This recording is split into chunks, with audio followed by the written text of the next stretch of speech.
যা দেবী সারদা। মা সারদার বেতন গাথা। স্বামী চেতনানন্দ পর্ব 1। দুঃখের জয়গান। যুগে যুগে অবতারগণ আসেন এবং সঙ্গে আনেন তাদের লীলা সঙ্গিনীদের। এই লীলা সঙ্গিনীদের জীবন বেদনার এক একটি মহাকাব্য। তারা দুঃখ সহ্য করে দেখান কিভাবে দুঃখের সঙ্গে সংগ্রাম করে দুঃখকে জয় করতে হয়। আগুনকে নাড়া দিলে বেশি জ্বলে, সাপের মাথায় ঘা দিলে সে তত বেশি ফণা ধরে। তেমনি যে আত্মা যত বেশি আঘাত পায় তার জ্ঞান, ইচ্ছা, ক্রিয়াশক্তি তত জেগে ওঠে। সোনা কষ্টি পাথরে যত ঘষা যায় তত জল জল করে। তেমনি দুঃখের পর দুঃখ এইসব মহিষী মানবীর জীবনকে দ্যুতিময় দেবীত্বে প্রতিষ্ঠিত করে। ওই জন্য ভারতে শক্তিকে অগ্রে স্বীকৃতি দেওয়া হয়। আমরা বলি লক্ষ্মী নারায়ণ, নারায়ণ লক্ষ্মী বলি না, শুনতেও ভালো লাগে না।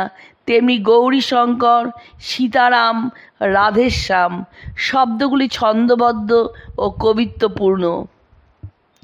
সীতার জীবন দুঃখ, বিরহ, বিচ্ছেদে ভরা। এই জন্য তিনি নাম পেলেন জনম দুঃখিনী সীতা। তিনি সারা জীবন দুঃখকে বরণ করে দেখিয়ে গেলেন কি করে দুঃখকে জয় করা যায়। সীমন্তিনী সীতার প্রতি প্রেম তাকে জাগতিক সুখ দুঃখের ঊর্ধ্বে নিয়ে গেছে। মানুষ সুখ দুঃখ অনুভব করে মনে, সেই মন যদি সদা রামের ধ্যানে মগ্ন থাকে তবে দুঃখ সেই মনে প্রবেশ করতে পারে না। সমগ্র রামায়ণে রাম ও সীতার ক্রমাগত মিলন ও বিচ্ছেদ দেখে আমরা ভবিতব্যকে হাসি মুখে বরণ করতে শিখি। সীতার দুঃখে আমরা ব্যথা পাই, আবার মনে সাহসও পাই। ভাবি সীতা যদি অত দুঃখ মুখ বুজে সহ্য করতে পারেন, আমরাই বা পারব না কেন? পবিত্রতা ও আন্তরিকতার প্রতি প্রিয়জনের সন্দেহ সত্যই দুঃসহ। সহনের সীমা আছে। পরীক্ষার পর পরীক্ষায় ক্লান্ত হয়ে ধরিত্রী কন্যা সীতা ধরিত্রীর মধ্যে প্রবেশ করলেন, কিন্তু সেই সুদূর অতীতের সীতার সতীত্বের বার্তা ভারতের দিক দিগন্তে এখনও লোকমুখে ধ্বনিত হচ্ছে। রাধা কৃষ্ণ মেরে প্রেমে দগ্ধা, শাস্ত্রে আছে বৈরাগ্য বন্যী বা জ্ঞানাগ্নি সব কামনা বাসনা পুড়িয়ে ছাড়কার করে দেয়। গোপী রাধার জীবনে দেখি প্রেমাগ্নি তার সব জাগতিক কামনা পুড়িয়ে দিয়েছে। বৈষ্ণব শাস্ত্রে রাধার মর্মবেদনা জল জল করে ফুটে উঠেছে মহাভাবে। স্নেহ, মান, প্রণয়, রাগ, অনুরাগ প্রভৃতি 19 প্রকার ভাব নিয়ে তিনি ঝাঁপিয়ে পড়েছেন কৃষ্ণসাগরে। হাবুডুবু খেয়েছেন প্রেম বিলাস বিবর্তে।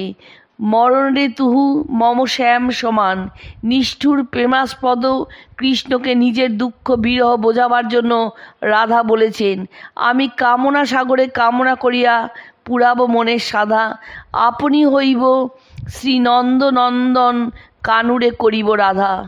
বাঞ্ছা কল্পতরু প্রেমময় কৃষ্ণ পরম প্রণয়নীর ওই বাসনা পূরণের জন্য শ্রী গৌরাঙ্গ রূপে অবতীর্ণ হন। যশোধরা সগুণে প্রভাসতে আপন গুণে দীপ্তিময়ী সুন্দরী যুবরানীর সঙ্গে অঙ্গে অলঙ্কার সৌন্দর্য বৃদ্ধি করে সত্য কিন্তু দৈহিক রূপ ক্ষণস্থায়ী। সত্য, ধর্ম, দয়া, ক্ষমা, লজ্জা, সেবা পরায়ণতা, মৃদুতা, নম্রতা, পবিত্রতা, নিঃস্বার্থপরতা, অহিংসা, লোভহীনতা, সন্তোষ প্রভৃতি গুণ নারীর অন্তরের সৌন্দর্য বৃদ্ধি করে এবং তা চিরস্থায়ী। বুদ্ধদেব নির্বাণের জন্য স্ত্রী পুত্র রাজসিংহাসন ত্যাগ করলেন। ঐশ্বর্যে পালিতা স্বামী সোহাগিনী যশোধরা জীবনে প্রথম অনুভব করলেন প্রিয় বিরহের দুঃসহ ব্যথা। রাজবধূ রূপান্তরিত হলেন ব্রতচারিণী সন্ন্যাসিনীতে। যশোধরা রাজপ্রাসাদে সংযত আহার নিদ্রা, ভূমিশয্যায় শয়ন ও গৈরিক বস্ত্র পরিধান করলেন। শুনলেন পরমপতি বুদ্ধের মহাবাণী, সর্বং দুঃখং দুঃখং ক্ষণিকং ক্ষণিকং সলক্ষণং সলক্ষণং শূন্যং শূন্যম। স্বামীর কাছে শিখলেন জীবনের দুঃখ মারণের মহাস্ত্র, চতু আর্য সত্য ও অষ্টাঙ্গিক মার্গ। যশোধরা নির্মাণের দ্বারা দুঃখকে জয় করলেন। স্বামী যদি প্রেমাবতার শ্রীকৃষ্ণ চৈতন্য হন, তবে স্ত্রী বিষ্ণুপ্রিয়া কেন তার প্রেম থেকে বঞ্চিত হয়ে দুঃখ সাগরে ভাসলেন? এ কাহিনী বিষাদে ভরা। রূপবান, গুণবান, শক্তিমান, বিদ্বান, বুদ্ধিমান, পবিত্র প্রেমিক স্বামীকে কোন স্ত্রী ছাড়তে চান? আবার অন্যদিকে যে ভগবানের ডাক শুনেছে তার কাছে ঘরের মঙ্গল শঙ্খ নহে তোর তরে, নাহে রে সন্ধ্যার দীপালোক, নহে প্রেয়সীর অশ্রুচোখ। শ্রী চৈতন্য জননী ও পত্নী ত্যাগ করে সন্ন্যাসী হলেন। লোক শিক্ষক হতে হলে মন মুখ এক করতে হয়। সন্ন্যাসীর অল্প ছিদ্র সর্বলোকে যায়। শুক্লবস্ত্রে মসিবিন্দু জ্বলছে না লুকায়। যাওয়ার সময় শ্রীচৈতন্য স্ত্রীকে বললেন, কৃষ্ণ অনুরাগিনী হও, সার্থক করো বিষ্ণুপ্রিয়া নাম। তারপর তিনি স্ত্রীকে দান করলেন একজোড়া কাঠের খড়ম। ব্যাস। এক বুক ব্যথা নিয়ে বিষ্ণুপ্রিয়া ডুবলেন সাধন সাগরে। গুনগুন করে গাইলেন, ভজ গৌরাঙ্গ, কহ গৌরাঙ্গ, লহ গৌরাঙ্গের নাম রে। যে জন গৌরাঙ্গ ভজে সেই হয় আমার প্রাণ রে। যত সংখ্যক জপ তত সংখ্যক চাল। সেই চালে ভাত রান্না করে খেয়ে বিষ্ণুপ্রিয়ার সাধনা চলল। অলঙ্কার শাস্ত্র বলে, নবীনা বিপ্রলব্ধেন সংভোগ পুষ্টিমশ্নুতে। বিরহ ও বিচ্ছেদ ছাড়া মিলনের সুখ সম্ভব হয় না। মনের মিলনই চরম মিলন।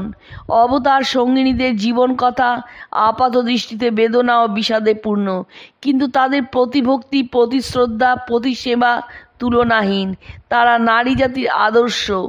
ধৈর্য ও সহিষ্ণুতা, প্রেম ও পবিত্রতা, সন্তোষ ও সেবা, ত্যাগ ও বৈরাগ্য, ভক্তি ও বিশ্বাস, কৃতজ্ঞতা ও নিঃস্বার্থপরতা, স্বেচ্ছায় দারিদ্র্য বরণ ও তপস্যা, মানব কল্যাণে আত্মত্যাগ ও ঈশ্বর নির্ভরতা প্রভৃতি গুণ তাদের জীবনকে দেদীপ্যমান করেছে, সে মন্নিমিতে প্রতিষ্ঠিত করেছে।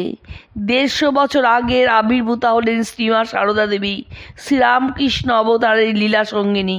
মাতৃমন্ত্রে সিদ্ধ সাধক ঠাকুর দেখিয়ে গেলেন কি করে মায়ের সঙ্গে সম্বন্ধ বাঁধাতে হয়। তিনি আমাদের কাছে শ্রীমায়ের স্বরূপ রহস্য উদ্ঘাটন করে বললেন, ও সারদা সরস্বতী, জ্ঞান দিতে এসেছে, ও আমার শক্তি।